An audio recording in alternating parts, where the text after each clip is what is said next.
आप देख रहे हैं पाकिस्तानी खबरों, तज्जियों, तबसरों और अंदरूनी कहानियों पर मुश्तमिल शो इरफान हाशमी और इब्राहिम राजा के साथ दो टोक।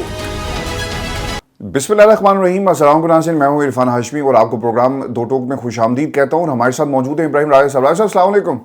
वालेकुम अस्सलाम। व्यूअर्स, प्रोग्राम शुरू करने से पहले मेरी आप तमाम दोस्तों से दरखास्त है कि चैनल को जरूर सब्सक्राइब कर लें। और एक एल्गोरिथम्स की जंग लगी हुई है, इस जंग को हमने मिलकर जीतना है। आप हमारी सपोर्ट करें, इस प्लेटफॉर्म की सपोर्ट करें और वीडियो को लाइक और शेयर भी करें और चैनल को जरूर सब्सक्राइब कर लीजिएगा। और मैं आप तमाम सुनने वालों से माज़रत चाहता हूं कि पिछले 2-3 दिनों से हम वीडियोस नहीं कर रहे थे, कुछ मसरूफियत थी, लेकिन इंशाल्लाह ये सिलसिला दोबारा से शुरू हो गया और इंशाल्लाह हम रेगुलर रहेंगे। राय साहब, हैविंग सेड दैट, 4 खबरें जिस पर तफसील से हम बात करेंगे। एक तो इमरान खान अडयाला के दरवाजे खुले हैं, 3 डॉक्टर्स हैं जो गए, और फिर एक शख्सियत जिन्होंने इमरान खान के हवाले से कुछ बातें कही हैं। ऑडियोज कहा जा रहा है कि कुछ ऐसी आएंगी आने वाले दिनों में जो मामला ख़राब कर सकती हैं। माहौल पहले से बनाया जा रहा था, इन ऑडियोज़ की हकीकत क्या है ये भी अपने सुनने वालों के सामने रखेंगे। और फिर राय साहब, राना सनाउल्लाह ने कहा है कि हम आपको सुनवा सकते हैं टेलीविजन चैनल के ऊपर बैठकर कि इमरान खान पाकिस्तान के बारे में क्या कहते हैं। उन्होंने एक बयानिया ऐसा लगता है कि बनाने की कोशिश की गई, इसकी तफसील भी शामिल करेंगे। और राय साहब, महमूद खान चकजई को उन्होंने बना दिया जी अब अपोजिशन लीडर। ये कितनी बड़ी कामयाबी है और क्या पाकिस्तान तहरीक इंसाफ इसके ऊपर कैपिटलाइज कर सकेगी? तहरीक इंसाफ कहाँ कहाँ गलती कर रही है, इसकी तफसील भी रखेंगे अपने सुनने वालों के सामने आज की इस नशिस्त के अंदर। और नवाज शरीफ का क्या किरदार रहा ये भी बताएंगे। और राय साहब, इसके साथ साथ शाह महमूद कुरैशी साहब आज काफ़ी अरसे के बाद जो है उनकी मीडिया के साथ इंटरेक्शन हुई है, और इस मीडिया इंटरेक्शन में उन्होंने कुछ बातें कही हैं, पैगामात दिए, अपनी जो मुलाकात उनकी हुई थी उसके हवाले से भी, और फिर जो उनके ऊपर इल्ज़ामात लगते रहे इसका भी उन्होंने जो है वो जवाब दिया है। इसकी तफसील भी शामिल करेंगे सुनने वालों के लिए आज की इस नशिस्त में। लेकिन ऐसा जो हालात हैं, इन हालात के अंदर ये इमरान खान से और कितना का बदला लेंगे?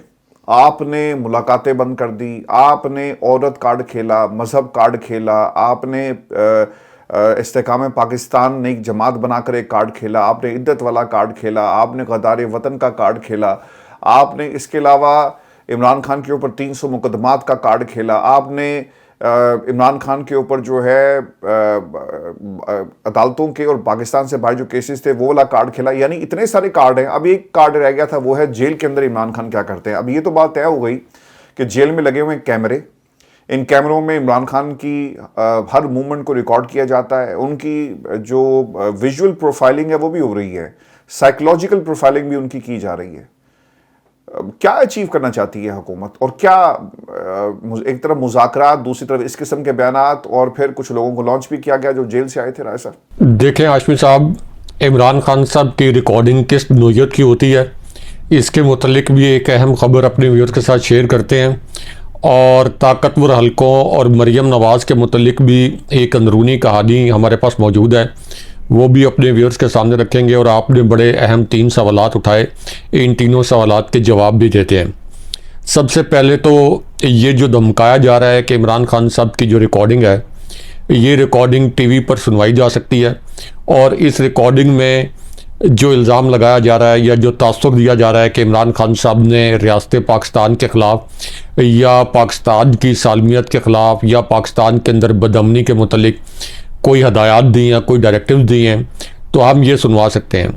अब इसमें हाशमी साहब अहम तरीन बात यह है कि इमरान खान साहब 850 दिन से कैद हैं जेल में। कुल मिला के इनको एक जाली तोशाखाना केस मिला है इमरान खान साहब के ख़िलाफ़। इससे पहले जो इद्दत केस था वो कैसे ख़त्म हुआ, साइफर केस कैसे ख़त्म हुआ, तो इमरान खान साहब की चूँकि कोई करप्शन के हवाले से भी कोई शवाहिद नहीं मिल सके 850 दिन में, तो एक जाली तोशाखाना केस 1 और फिर जाली तोशाखाना केस 2 बनाया गया। अब जो ये नया नैरेटिव बनाने की कोशिश की जा रही है कि इमरान खान साहब जो हैं ये कोई रियासत मुखालिफ और पाकिस्तान मुखालिफ हदायत देते हैं अपने पार्टी लीडर्स को या वकला को या अपने अहल खाना को, तो हाशमी साहब ये वीडियोस कब चलाएंगे ये हुकूमत? क्या इसके लिए क़यामत तक का इंतज़ार करेंगे? क्योंकि इस वक्त तो इमरान खान साहब ने इस जाली हुकूमत के बयानिए की ऐसी की तैसी फेरी हुई है। इस वक्त तो पूरे मुल्क के अंदर इनके लिए जिल्लत और रसवाई है सियासी तौर पर, जो इस वक्त ये जाली हुकूमत है।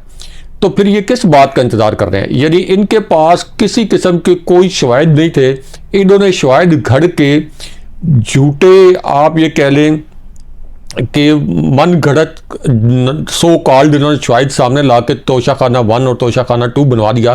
तो अगर इनके पास इमरान खान साहब की ऑडियोज़ और वीडियोज़ होती तो ये तो अब तक पूरे टीवी चैनल्स पर लगवा चुके होते, उनको चलवा चुके होते, उन पर लाइव ट्रांसमिशन हो चुकी होती, घंटों के हिसाब से जो तजियाकार है उन पर तजिए कर रहे होते, टिकट चल रहे होते, सीजीज चल रही होती, ब्रेकिंग न्यूज़ चल रही होती।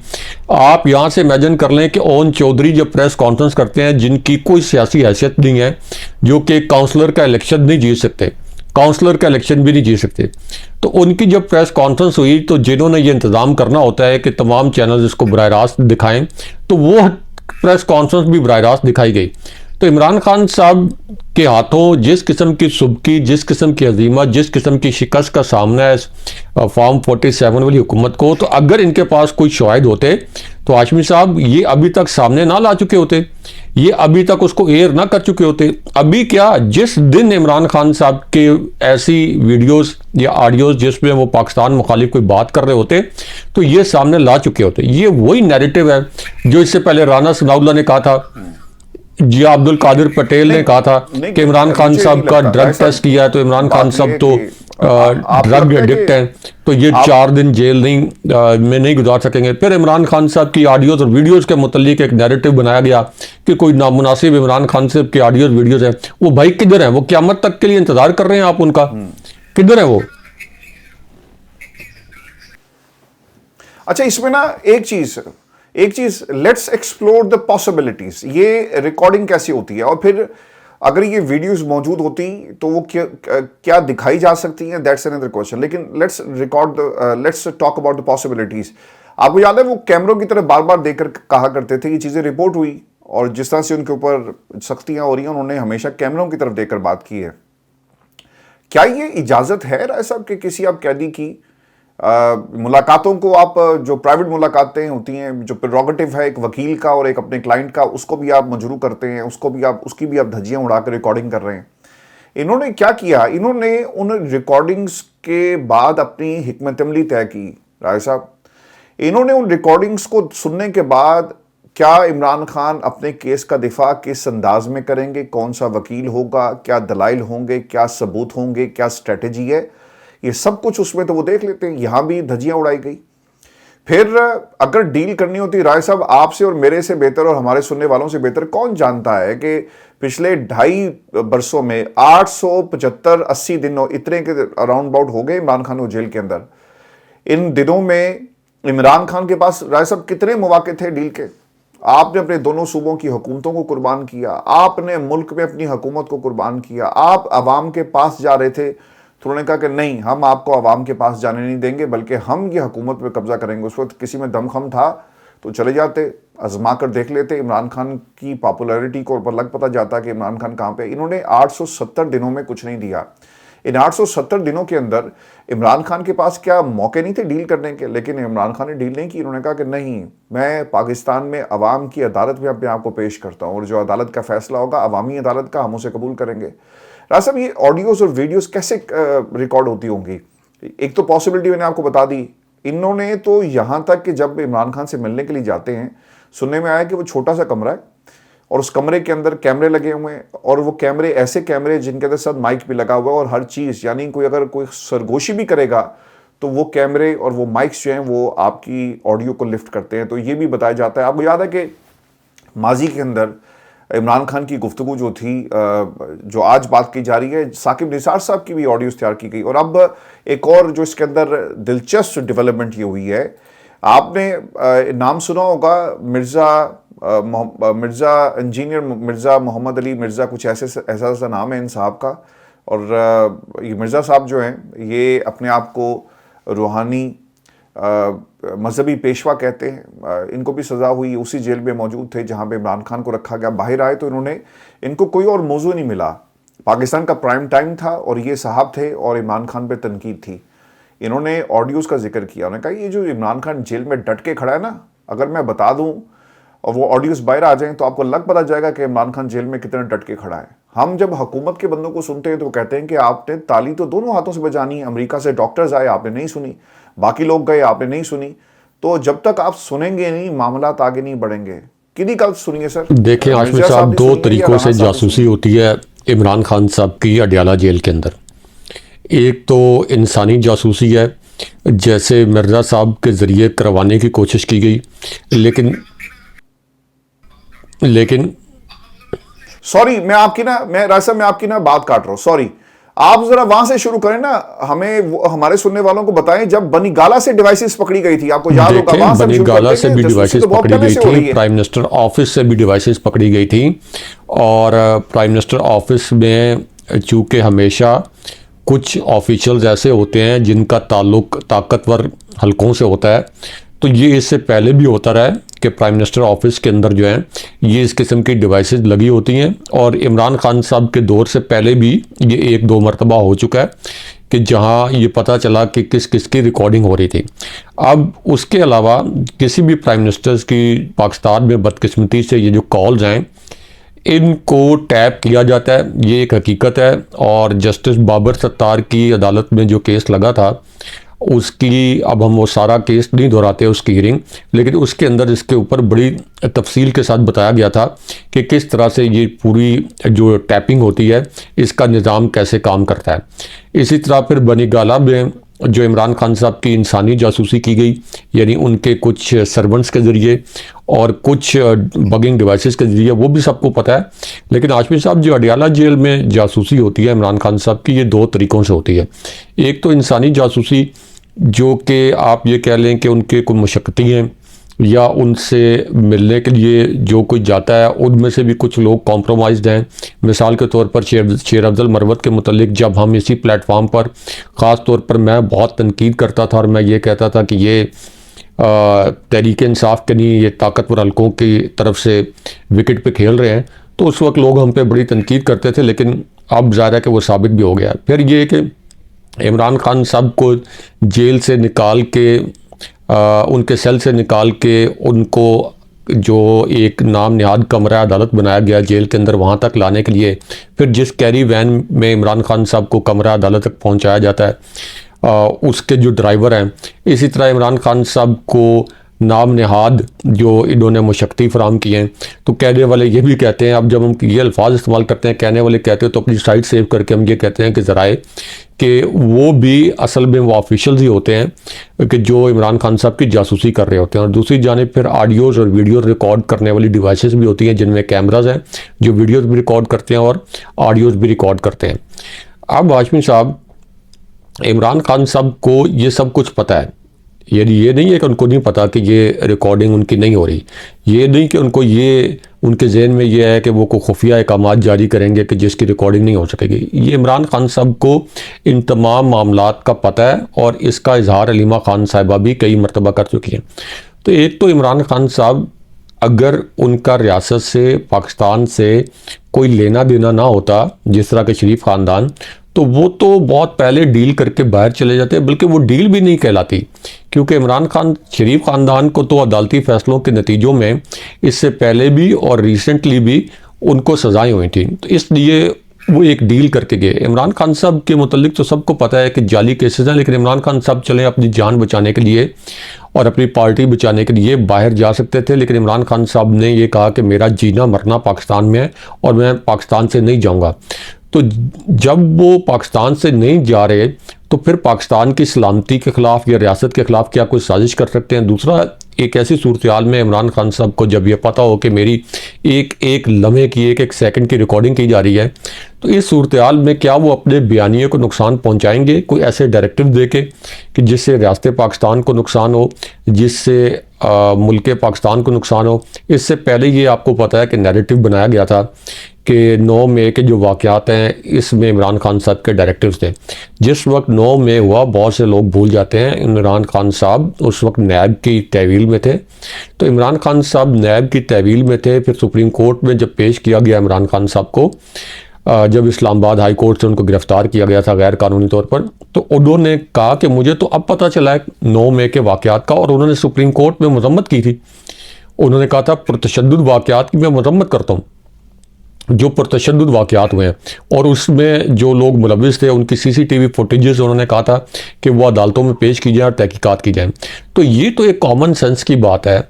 मिसाल के तौर पर आम लोगों को समझाने के लिए हम बात करते हैं कि मेरे इर्द गिर्द, आपके इर्द गिर्द या हमें जो लोग सुन रहे हैं उनके इर्द गिर्द हर वक्त ऑडियोज़ वीडियोज़ कैमरे लगे हों, वो एक बंद कमरे में हों, छोटे से 8 बाई 10 के कमरे में उनकी सर्विलेंस हो रही है और उनको पता हो कि कैमरे लगे हुए हैं, तो क्या वो कोई ऐसी बात करेंगे कि जिससे उनका मौक़िफ़ मुकम्मल तौर पर ख़त्म हो जाए, या जिससे उनकी पार्टी का मौक़िफ़ ख़त्म हो जाए, या जिससे उनको नुकसान हो, उनकी अपनी सलामती को नुकसान हो? उसका जवाब नफ़ी में है। तो कोई एक आम शख्स भी वो ये काम नहीं कर सकता। तो इमरान खान साहब जो कि इतने बड़े लीडर हैं, जो कि 30 साल से ज़ायद सियासत में हैं, जिनका एक इंटरनेशनल लेवल का एक विजन है, तो वो इस किस्म की बात क्यों करेंगे? नंबर 1। नंबर 2 कि अगर इस किस्म की कोई बात की है तो आप लेके आए ना वो टेप्स, आप वो ऑडियोज़ और वीडियोज़ की रिकॉर्डिंग्स क्यों नहीं लेके आते? आप लेके आएँ और दिखाएं कौम को। आप तो क्या कर रहे हैं कि AI जनरेटेड वीडियोस और ऑडियोज सहाफ़ियों के मुतल्लिक और इमरान खान साहब के मुतल्लिक वो आप जाली तौर पर सोशल मीडिया पर फैलाते रहते हैं। तो इसलिए ये राना सनाउल्लाह और ये जो फॉर्म 47 वाली हुकूमत है, ये इनका वैसा ही नैरेटिव है इससे पहले कि इमरान खान साहब तो 4 दिन जेल नहीं निकाल सकते, इमरान खान साहब तो ड्रग एडिक्ट हैं, तो खान साहब को बड़ा मसला बन जाएगा। तो ये भी एक जाली नैरेटिव बनाया गया। सबसे बड़ी बात यह है कि इस वक्त 850 दिन के अंदर पाकिस्तान का कोना कोना खुदरा जो है, कोने खुदरे छान मारे गए हैं, चप्पा छान मारा गया है। तमाम फाइलें खंगाल के, वो पंजाबी में पटवारी में कहते हैं कि फरोल फराल के रख दी गई हैं कि इमरान खान साहब के ख़िलाफ़ कोई सबूत मिले, तो वो फरोल फराल के रख दिए हैं कि कोई शवाहिद, कोई सबूत मिले। तो इमरान खान साहब के ख़िलाफ़ कोई शवाहिद नहीं मिले। तो अब अगर इनके पास कोई शवाहिद होते, ये 1 सेकंड न लगाते, पूरी की पूरी ये जाली फॉर्म 47 वाली हुकूमत सारे वज़रा कतार बना के खान साहब के ख़िलाफ़ प्रेस कॉन्फ्रेंस कर रहे होते और वो ऑडियोज़ और वीडियो सुनवा रहे होते कि देखें जी इमरान खान साहब ने पाकिस्तान के ख़िलाफ़ ये बात की है।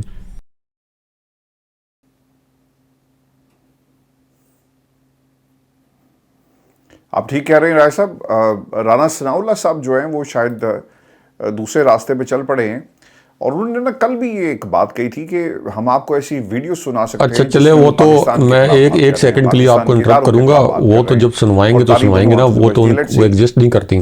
लेकिन साथ ही लगे हाथ ख्वाजा आसिफ का तो बयान, जिसको कोई खुफिया कैमरों से भी रिकॉर्ड नहीं हुआ, जो कि पार्लियामेंट के फ्लोर पे उन्होंने पाक अफवाज के ख़िलाफ़ दिया था, जिसमें उन्होंने ये झूठे इल्ज़ामात लगाए थे कि पाक फ़ौज जो है ये तमाम जंगें हारी। हालांकि अभी जो रिसेंटली यानी मोस्ट रिसेंट 2 जो मिस एडवेंचर किए इंडिया ने एक इमरान खान साहब के दौर में, जब अभिनंदन के तैयारे समेत 2 तैयारे मार गिराए, अभी हमारी बहादुर पाक अफवाज ने 7 तैयारे मार गिराए हैं इंडिया के। लेकिन ख्वाजा आसिफ का तो वो पार्लियामेंट के फोरम पर वो जो गलीज़ बयान था, वो तो कोई खुफिया कैमरों के सामने रिकॉर्ड नहीं हुआ ना। अब हम लोगों को याद दिलाने के लिए, वो इतना गलीज़ बयान है पाक फ़ौज के ख़िलाफ़ कि हम उसको दोबारा चला भी नहीं सकते, वरना हम याद दिलाने के लिए चला देते।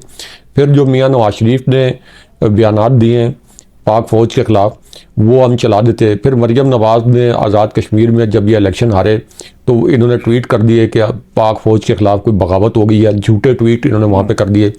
तो चलें, वो उनके तो ये कह रहे हैं ना, जब चलाएंगे तो चलाएंगे, इनको तो चलाएं। अच्छा, बिल्कुल आप ठीक कह रहे हैं। मैं ना इस तरफ ही आ रहा हूँ राय साहब, मैं इसी तरफ आ रहा हूँ क्योंकि अचकज़ई साहब की जो ऑडियोज़ वीडियोज़ का जायज़ा लिया गया एक कॉन्फ्रेंस, एक इजलास के अंदर, कि ये पाकिस्तान के ख़िलाफ़ कितनी बातें करते हैं, फ़ौज के ख़िलाफ़। तो मैंने कहा जी कि फिर तो आप नवाज शरीफ की तकरीरें भी चेक करें, फिर आप इसके साथ साथ मरीम की तकरीरें भी चेक करें, आप ख्वाजा आसिफ की तकरीरें चेक करें, बल्कि स्पीकर साहब अपने गिरेबान में भी झांक कर देखें, आप अपनी तकरीरें भी चेक करें कि टांगें कांप रही थी, माथे पे पसीना था।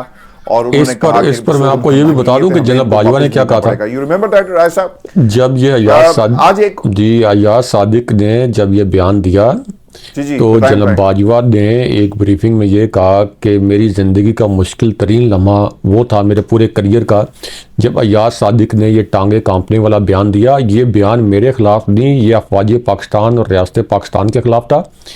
पूरी दुनिया ने हमारी फतह को एक्नॉलेज किया इंडिया के ऊपर, और पूरी दुनिया में अभिनंदन के कैप्चर करने की, उसको गिरफ्तार करने की वीडियोस चल रही थी। इंडिया को पूरी दुनिया के अंदर हजीमत का सामना था, लेकिन अय्याज सादिक ने जब ये बयान दिया तो इंडिया को एक नैरेटिव बनाने का मौका मिला। और जनाब बाजवा कोट अनकोट उन्होंने ये अल्फाज बोले कि 10 दिन इंडिया ने ये हेडलाइन में रखा अय्याज सादिक का बयान। उन्होंने कहा कि ये मेरे ख़िलाफ़ बतौर आर्मी चीफ नहीं था, ये हमारी अफवाज के ख़िलाफ़ था। और फिर उन्होंने ये भी कहा कि मेरे ऊपर फ़ौज के अंदर से बड़ा प्रेशर आया कि अय्याज सादिक के ख़िलाफ़ कार्रवाई करें, कि देखें हमारे जवान शहीद होते हैं इन जंगों में। हमारे वो आपने देखा ना रिसेंटली जब स्पीकर साहब गए तो उन्होंने जयशंकर से गालबन हाथ मिलाया तो उन्होंने कहा कि ये इंडिया में बड़े मशहूर हैं। बाद में ये नैरेटिव बनाने की कोशिश की गई। वो गालबन जयशंकर जैसे जो आप ये कह लें कि सो कॉल्ड जो एक मगरूर अपनी तरफ से वज़ीर ख़ारजा बने हुए हैं, जिनको पहले भी कई महाजों पर सुबकी का सामना करना पड़ा, लेकिन उन्होंने शायद हाथ भी इसलिए मिलाया होगा कि अच्छा यार ये तो वही शख्सियत हैं जिन्होंने पाक अफवाज के खिलाफ जहर उगला था, तो चलो हम भी यही करते हैं, ये भी यही करते हैं।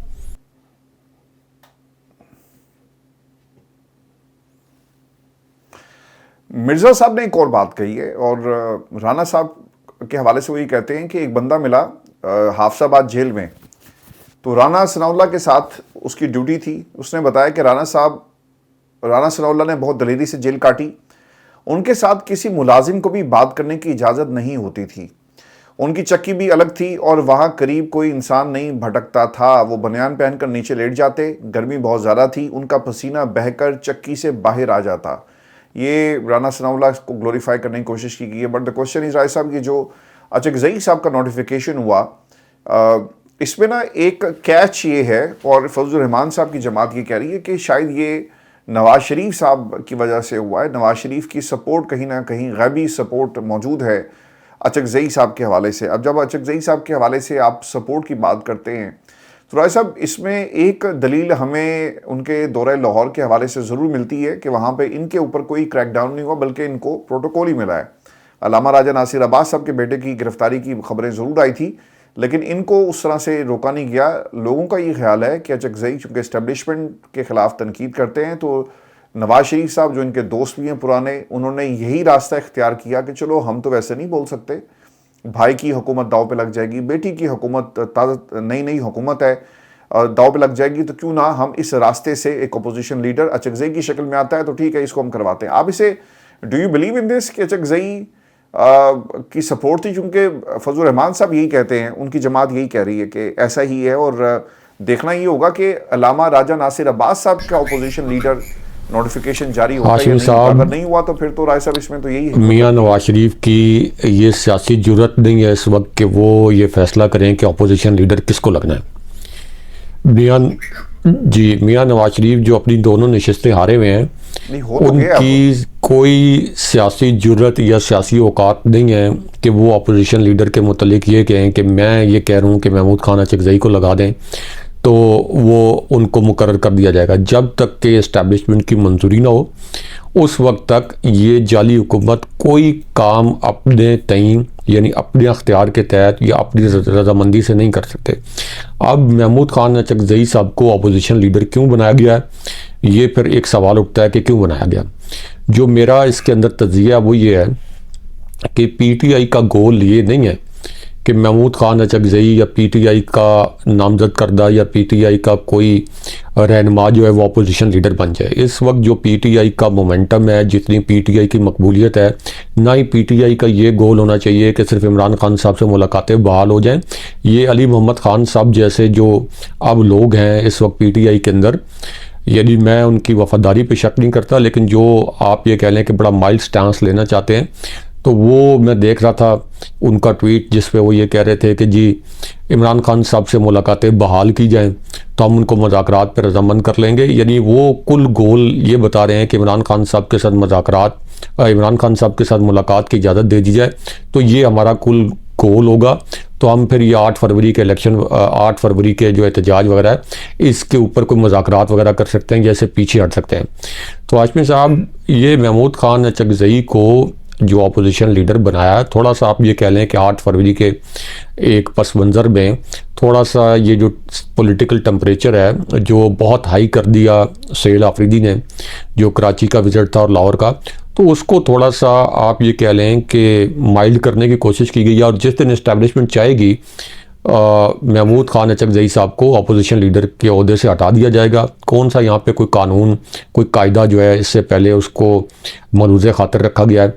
तो इसलिए ये जो कहना कि मियाँ नवाज शरीफ को रेलिवेंट करने के लिए कि उन्होंने बना दिया, ये मियाँ नवाज शरीफ की जो शख्सियत अपनी दोनों नशिस्तें हारे हुए हों, जिनको इस निज़ाम के अंदर इस्टेब्लिशमेंट बिल्कुल अहम फिगर के तौर पर कंसिडर करने के लिए तैयार ना हो, तो उनके कहने पे अपोजिशन लीडर का तकर्रुर होगा। ये जानबूझ के, जैसे इससे पहले भी एक खातून एंकर ये बयानियाँ बना रही थी, मैं उनके ज़राए को चैलेंज नहीं कर रहा, उनकी बड़ी रिस्पेक्ट है मेरी नज़र में, लेकिन वो ये कह रही थी कि मियाँ नवाज शरीफ का ये कहना है कि जी वो इमरान खान साहब को रिहा कर दिया जाए क्योंकि इमरान खान साहब के जेल में होने से हमारे बयानियों को नुकसान पहुँच रहा है।